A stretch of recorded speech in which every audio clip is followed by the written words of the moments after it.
Bueno, vamos a trabajar con la función logaritmo complejo, ¿verdad? Y la vamos a definir el logaritmo complejo de la siguiente forma. Entonces, la función logaritmo es una función multivaluada. Esto por el hecho de cómo vamos a definir el logaritmo de un número z. Entonces, en primer lugar, vamos a definir al logaritmo de z como el logaritmo natural de el módulo de z. Recuerden que el módulo de z pues es igual a R, ¿verdad? Nosotros lo recordamos. Y R, pues tiene varias propiedades. Una es que debe de ser mayor que 0. Por lo tanto, el logaritmo natural nos garantiza, ¿verdad? El módulo de z nos garantiza que tenemos un número real. Es decir, el logaritmo natural de un número real. Este número real, por supuesto, nosotros lo conocemos desde 110, desde matemática 1, que esto debe de ser positivo. Más i por el argumento de z. El argumento de z, recuerden, de un número complejo es un multivalor, ¿de acuerdo? Es un multivalor, un argumento nosotros tiene un periodo de 2pi, ¿de acuerdo? Para arriba o para adelante o para atrás, en contra o a favor de las manecillas del reloj. Y por lo tanto, si definimos aquí, tenemos entonces dicho que tenemos el logaritmo natural del número complejo. Bien, vamos a poner un ejemplo. ¿Se acuerdan ustedes que allá en matemática 1, nosotros queríamos calcular, por ejemplo, el logaritmo natural de un número negativo? ¿Y qué nos decían los profesores? Bueno, los profesores nos decían que el logaritmo natural de un número negativo no existe. En efecto, en los reales no existe, pero en los complejos sí existe. Bueno, pero ustedes me dirán, bueno, ¿cómo vamos a definir aquí estos valores? Bueno, fácil, ¿verdad? En primer lugar, recordar algo. Recordar que -1 en complejos es un número que está acostado 180 grados, ¿cierto? A pi radianes. Ese es el ángulo. Miren que este es -1 y por lo tanto, esto que tenemos aquí es el número complejo, ¿cierto? -1. El argumento de -1, al menos el argumento principal, ¿a qué es igual, chicos? Pi, ¿cierto? Sí, Pi. sí. Y si queremos calcular, bueno, veamos que z es -1. Y cuando z es -1, estamos hablando del número complejo -1 más i por 0, ¿cierto? Ujú. Entonces, ¿qué tenemos? Bueno, que el módulo de z es 1, claramente porque la distancia, ¿verdad? Es -1. Es 1, perdón. Así que esto va a ser igual. Si lo quieren calcular, lo pueden hacer. Si no, pues a simple vista ustedes pueden ver que esto es la raíz cuadrada de 1, porque -1 al cuadrado es 1 y la raíz cuadrada de 1 es 1. Entonces ya tenemos, sabemos entonces que el módulo de z es 1, así que por definición, veamos que el logaritmo de -1 es el logaritmo natural de 1 más i por el argumento, ¿verdad? El argumento, luego vamos a definir lo que pasa con el argumento principal, pero el argumento, recuerden que lo podemos definir así, el argumento de z es igual al argumento principal ¿más qué, chicos? 2pi. Más 2pi por k, donde k pues, es un entero, ¿cierto? Donde k pues, puede ser cualquier entero. Entonces, pero bueno, si quisiéramos calcular nada más con el argumento principal, pues nos podemos dejar así, ¿verdad? Más pi. Bueno, como yo puedo calcular el argumento principal, en este caso, el argumento principal es igual al argumento, ¿verdad? Cuando k es 0, ¿verdad? Si k es 0, pues el argumento de z es igual al argumento principal. Entonces lo vamos a dejar acá, porque yo solamente quiero calcular el logaritmo de -1. Es periódico porque en efecto esto va a depender de k. Pero si yo quiero calcular uno de ellos, entonces yo voy a decir, bueno, aquí está, miren. El logaritmo natural de 1 sabemos que es 0. Así que el logaritmo natural de -1 es i por pi. Como ven, esto no lo podíamos hacer en variable real, ¿verdad? No lo podíamos hacer, no lo podíamos calcular en variable real, pero en variable compleja sí lo podemos calcular, ¿de acuerdo? Entonces, este es un ejemplo clásico, vean que es un ejemplo muy bonito y que nos clarifica, ¿verdad? Y nos da la idea para qué nos sirve la variable compleja. Entonces, veamos, si ustedes meten el logaritmo natural en una calculadora, les va a dar un error matemático, ¿cierto? En otras calculadoras simplemente dice error de dominio. Bueno, para nosotros es I por pi, ¿verdad? O si ustedes lo miran desde el punto de vista de la ingeniería eléctrica es J por pi o pi J, ¿verdad? Cualquiera de ellos, ¿no? Entonces, bueno, aquí tenemos un ejemplo donde hemos calculado el logaritmo natural de un número complejo. Bien, ¿tienen alguna pregunta, jóvenes?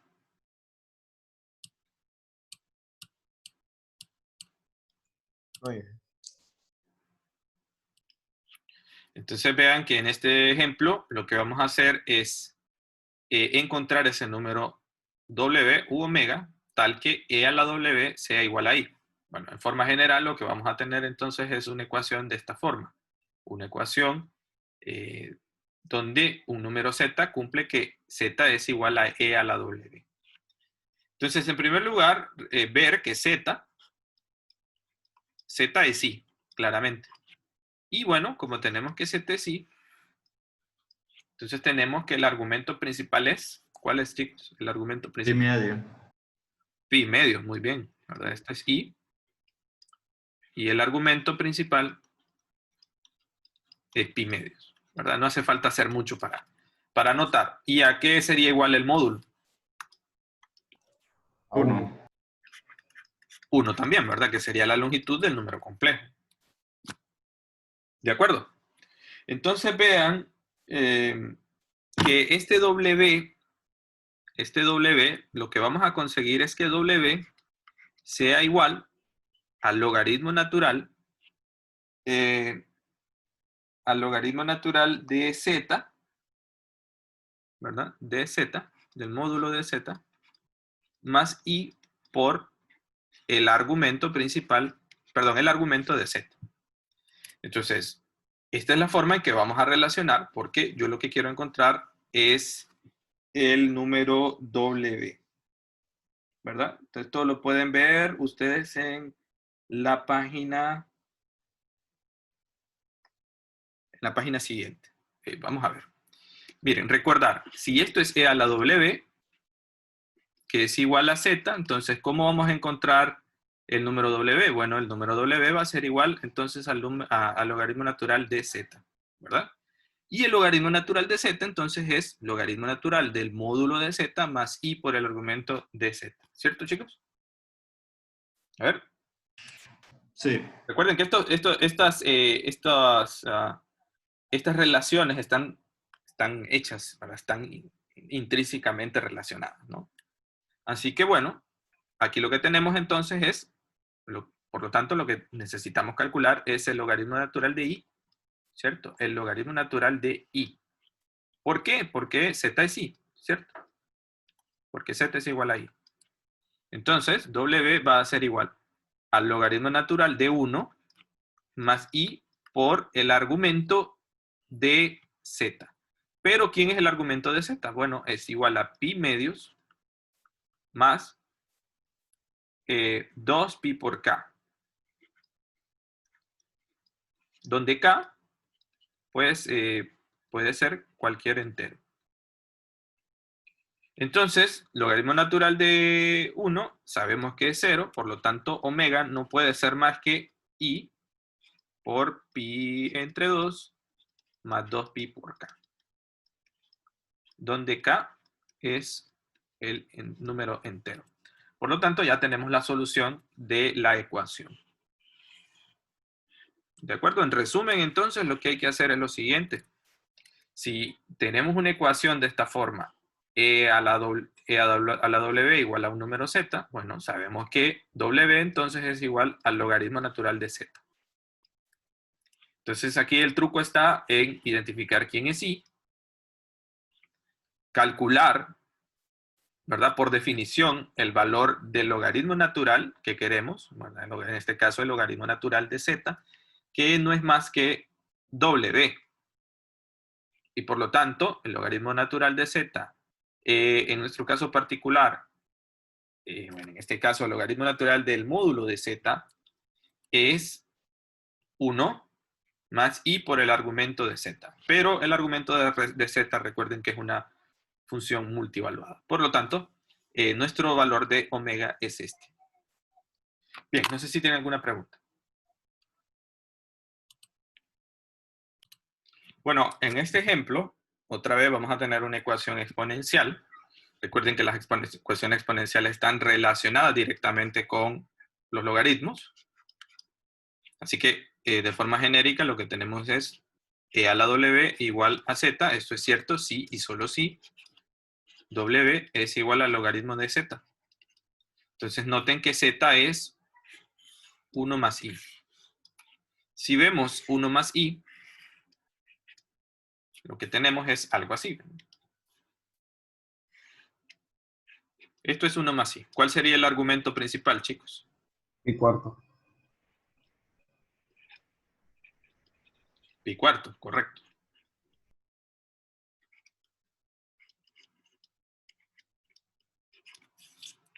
Pi cuartos. Ese sería el argumento principal.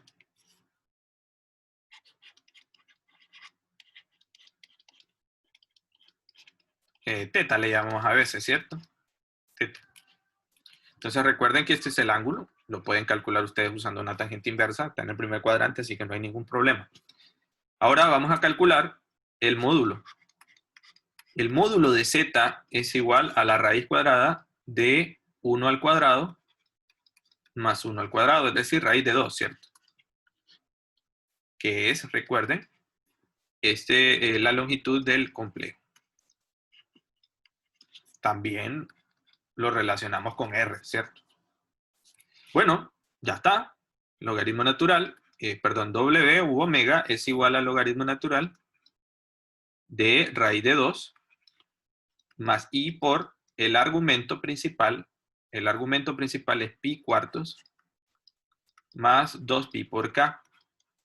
¿Dónde k es el número de vueltas? Recuerden, y k, si yo voy dando vueltas en contra de las manecillas del reloj, acá, entonces k es positivo. Y si es a favor de las manecillas del reloj, entonces k es negativo. Por lo tanto, k, pues puede ser, ¿verdad? Esto es para todo k entero. Ya tenemos entonces la solución de la ecuación y eso es todo.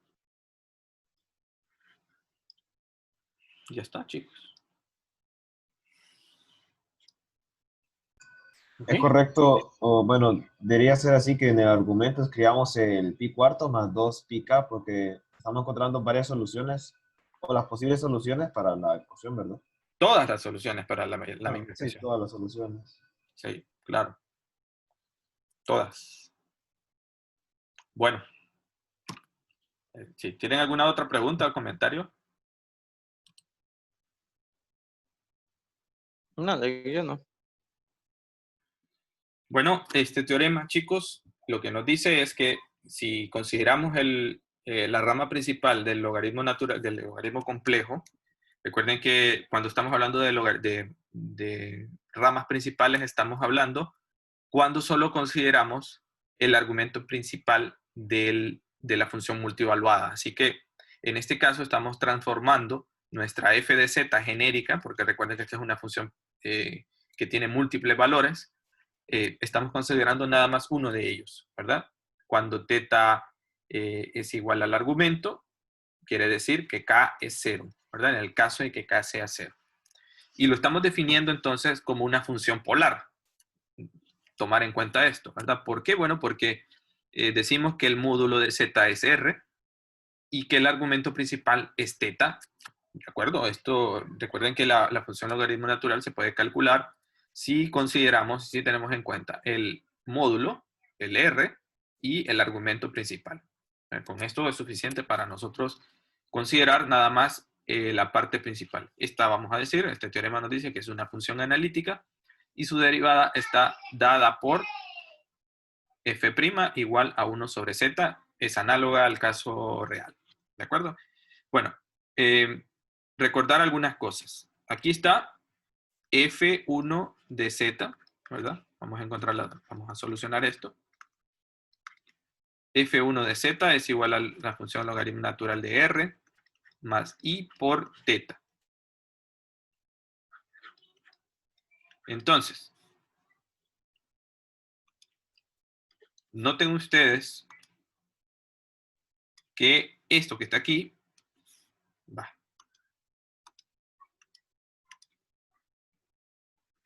Noten ustedes que esto que está acá es U, ¿cierto? Solamente que está en coordenadas polares, R, teta. Por lo tanto, vamos a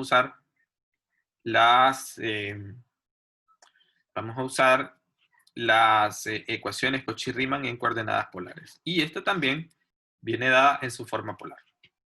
Por lo tanto, vamos a calcular la derivada parcial de U con respecto a R. Vemos que esto es 1 sobre R. ¿Por qué? Bueno, pues esta es una función real, ¿cierto? Así que la derivada de esto es 1 sobre R. La derivada de U con respecto a teta, ¿a qué es igual, chicos? Sería 0. 0, correcto. 0. Correcto. Es independiente de teta. Sí. La derivada parcial de B con respecto a R, ¿a qué es igual? 0 también. A 0, muy bien. Y la derivada parcial de B con respecto a teta, ¿a qué es igual? Ahí. No, sería 1. 1. 1, correcto. Porque esto es teta, ¿no? B es teta. Entonces la derivada parcial con respecto a teta es 1. ¿Ok? ¿Estamos de acuerdo?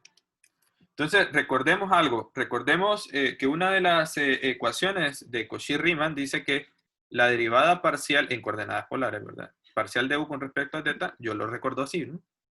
Esta es igual, debe de ser igual a R. ¿Vean? Debe de ser igual a R por la parcial de B con respecto a teta, ¿cierto, chicos? ¿Sí o no? Y ustedes pueden ver que si multiplicamos... Y Lee, ¿Ah? diferencia, la 1 parte sobre R. derecha no es sobre R, con respecto a R. Sí, perdón, disculpe, tiene toda la razón. Vamos a ver. Este está bien acá. Este está bien aquí, sí. No sé qué estaba pensando, pero bueno. Y esto es igual a 1 sobre R. A ver, ¿están de acuerdo? Claro, miren, esto es 1, ¿cierto? A ver, esto es 1. Lo vemos acá, aquí está, a ver. Esto es 1. Si yo multiplico a 1 por 1 sobre R, voy a tener 1 sobre R. Y claramente esta ecuación se cumple. ¿Y no sería negativo la derivada parcial de v con respecto a teta? En el otro caso es. Ah, en otro caso, ¿verdad? Ah, sí, ok. Sí, sí. Y por eso es que nos da 0. Sí, Vamos sí. a decir que se cumple para todo teta real, ¿cierto? Bueno, para todo teta en realidad, vamos a decir así, para todo teta que esté entre menos pi y pi. ¿Cierto? Ok. El otro caso, pues vamos a ver que la derivada parcial de u con respecto a teta es igual al negativo 1 sobre r por la parcial de b con respecto a r. De b con respecto a r. Eso ustedes lo pueden ver en la segunda ecuación Cauchy-Riemann. ¿Verdad? Esto ustedes lo pueden ver aquí en la página. Disculpen, aquí es menos r.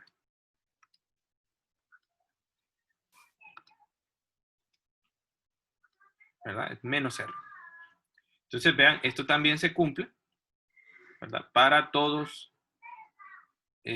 los números complejos, excepto para qué número, chicos. Por cierto, aquí vamos a decir, ¿verdad? Además de que r no puede ser 0. Si R no es 0, entonces es porque el número complejo Z no puede ser 0. ¿De acuerdo? Vamos a decir entonces, ¿verdad?, que Z no puede ser 0.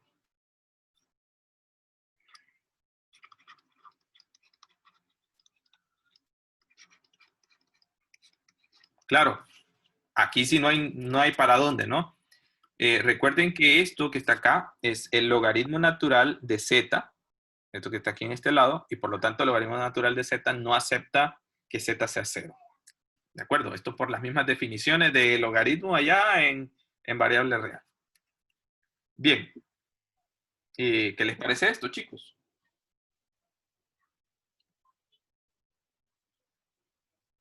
¿Qué les parece esto? Está muy bien, ¿cierto? Bueno, ahora vamos a calcular F1' de Z.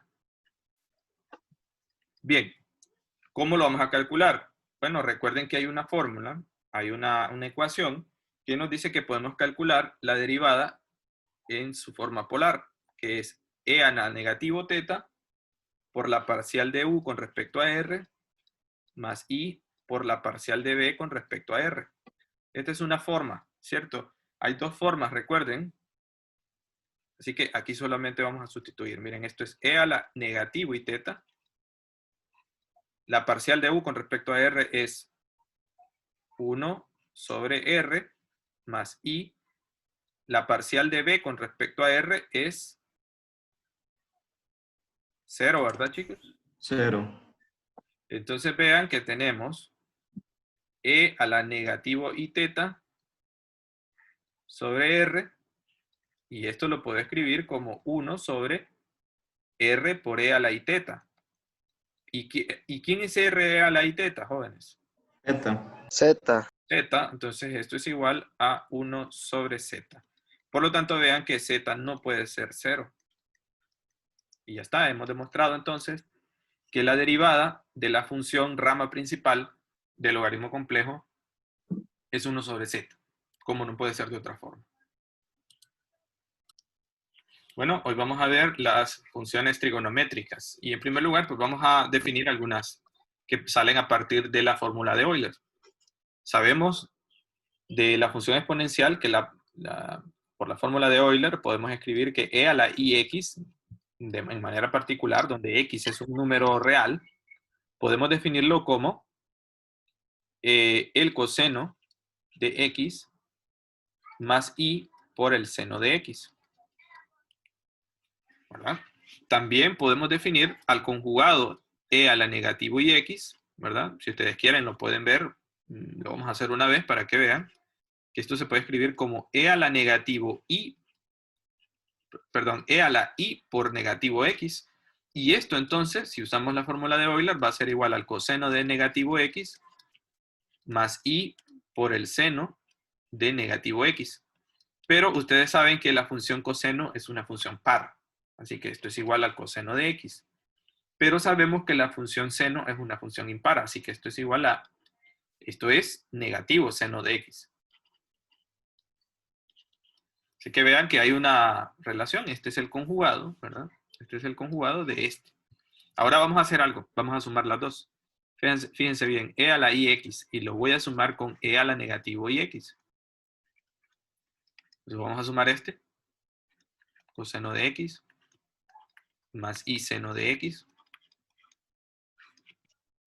Más coseno de x. Menos i seno de x. A ver, chicos, ¿qué les parece? ¿Está claro eso? Podemos ver que esto se va a cancelar con esto. Así que nos va a quedar nada más coseno más coseno, que es 2 coseno de x. Así que podemos definir el coseno de x como una combinación lineal de exponentes complejos.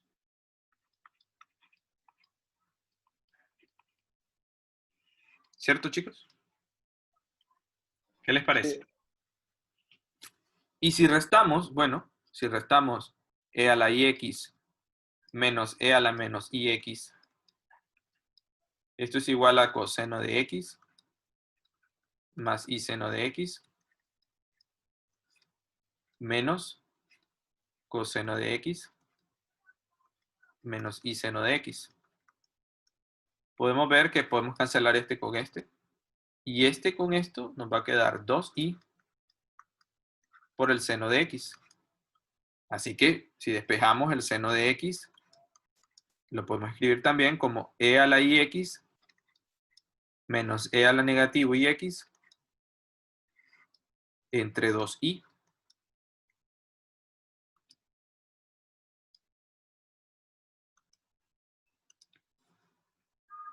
Entonces, ven, podemos definir el seno y el coseno en función de trigonométricas, ¿verdad? Mejor dicho, estas trigonométricas las podemos escribir como formas, como una combinación lineal de exponentes complejas. Entonces, inclusive a partir de esto podemos definir de manera general e a la z, ¿verdad? Miren que e a la z lo vamos a definir de la misma forma, ¿ok? Entonces, e a la z, o mejor dicho, coseno de z, disculpen, el coseno de z, lo vamos a definir entonces de la misma forma, como e a la iz más e a la negativo iz sobre 2 y el seno de z lo vamos a definir como e a la iz menos e a la negativo iz entre 2i.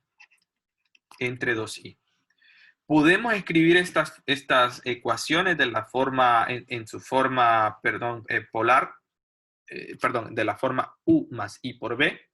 Luego lo vamos a hacer, ¿verdad? Pero quiero que identifiquen que a partir de esto nosotros podemos calcular números complejos, inclusive recordar que en variable real todas las funciones seno y coseno, ¿se acuerdan? La función coseno que viene así estaba entre menos 1 y 1, ¿se acuerdan? Bueno, nosotros podemos calcular cosenos y senos, o podemos calcular esos cosenos y senos para zetas mayores que 1 o menores que menos 1, ¿verdad? Esto, pues, recuerden que arriba de esto no hay nada, ¿no?, en variable real, abajo de esto no hay nada en variable real, pero en variable compleja, pues recuerden que esto cambia, pero sí podemos calcular entonces, por ejemplo, el coseno de menos 2, digamos, ¿no? Y eso es lo que vamos a hacer a continuación. Bien. No sé si tienen alguna pregunta. ¿No? Voy a borrar, chicos. Dele, dele.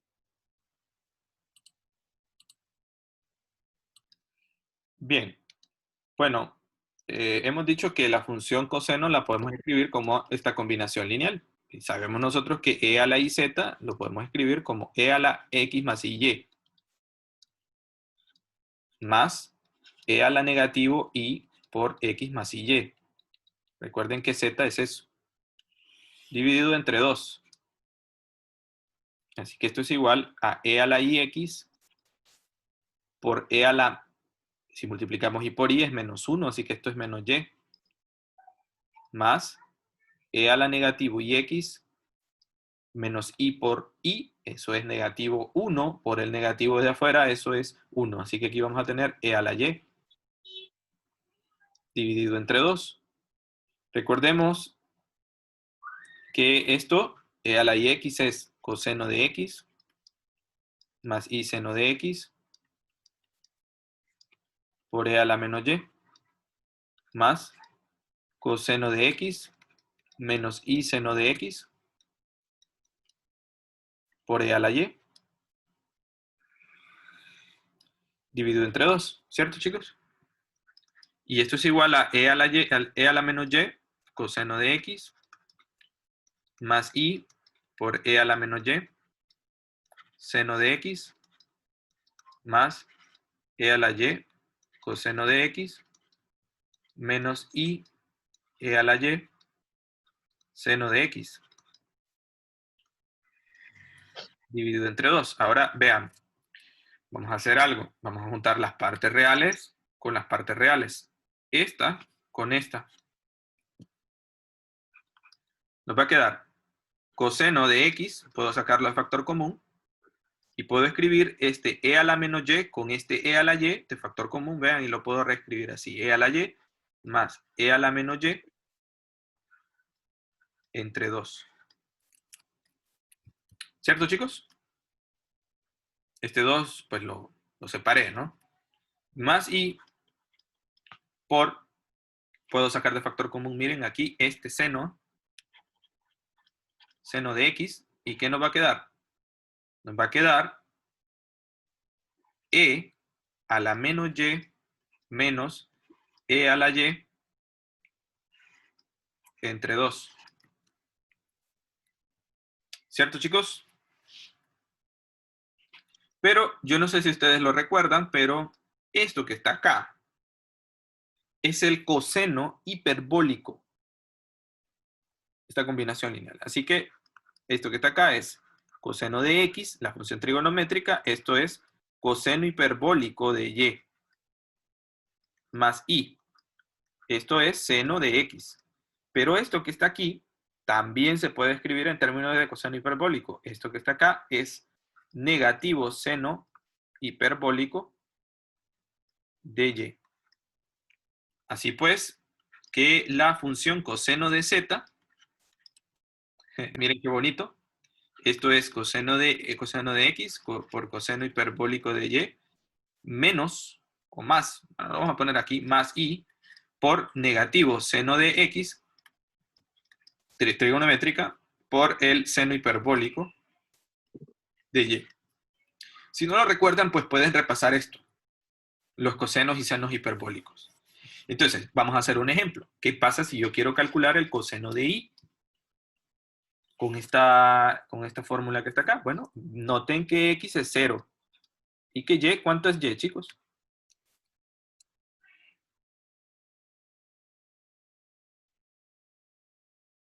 Jóvenes. 1. 1, correcto. 1 sería. Entonces, esto va a ser igual al coseno de 1. Perdón, el coseno de 0, disculpen.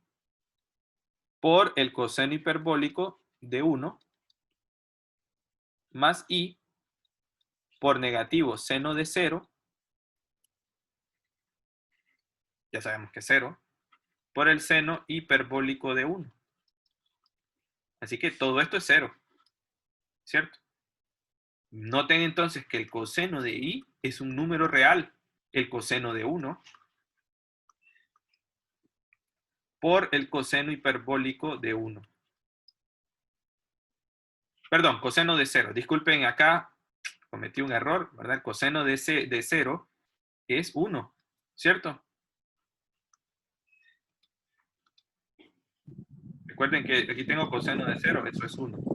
Así que el coseno de i es igual al coseno hiperbólico de 1.